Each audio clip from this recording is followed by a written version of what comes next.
Am I that bad? I'm not doing well academically. I can't even face my colleagues. I'm shy. My teachers, they tell me that I'm not good enough. They even said I can never become a doctor. What will I do? I think I'll just go and kill myself. Because I'm not good at anything.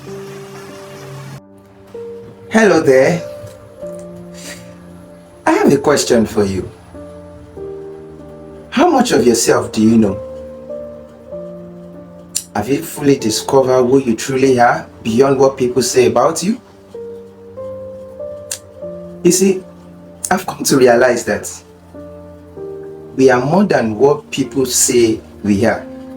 Beyond our background, beyond our struggles, beyond our past mistakes, there is more to each and every one of us. And the truth of the matter is, this is exactly the way God views us.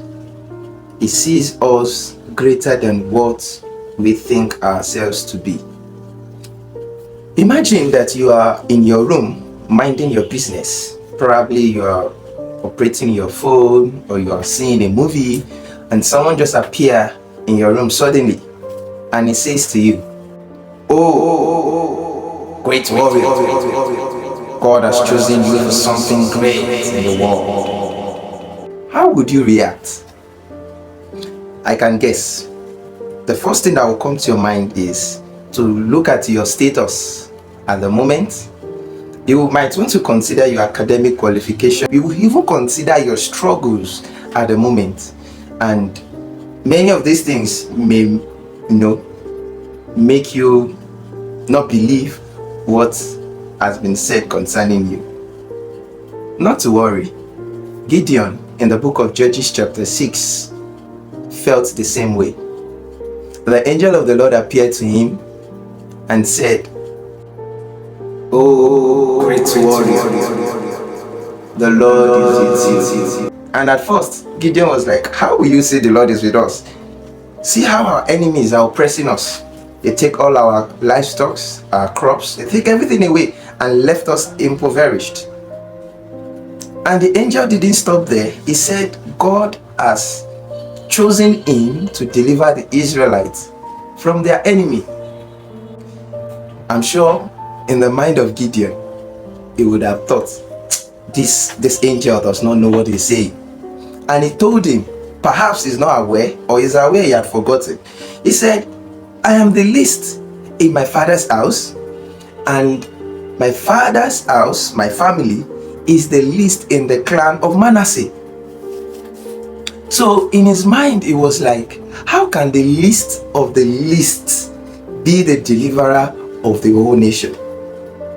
But when Gideon was seeing his incapability, when he was seeing his weakness and feels unimportant, God was seeing a warrior, a deliverer.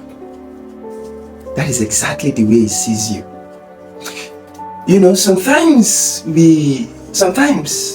the biggest thing that limits us or that stops us from progressing in life are actually the way we view ourselves.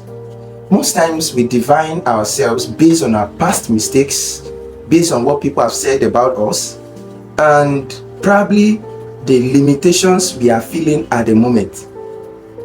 But the truth of the matter is, we are not defined by our background. Our background does not have the ability to define our future.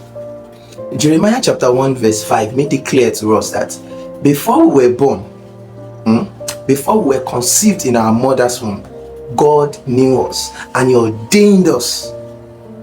So God has a plan for every one of us before we were born. So no one is a mistake, no one is an accident, no one came to the world by an accident. So God has a plan for you, He has a plan for me. Everyone was created to fulfill a purpose. I want you to take a moment and think, what are the negative words you have believed about yourself? Perhaps you think, I'm not good enough. Or I'm not smart enough. I'm not good at anything.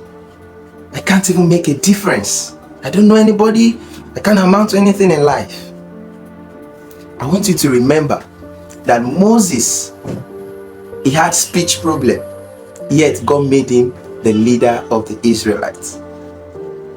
David was a shepherd boy at the back of the forest. In fact, it was forgotten there when Samuel came to anoint someone king in his family. But God made him a king. Joseph, he was a slave in Egypt. Later, he became a prisoner.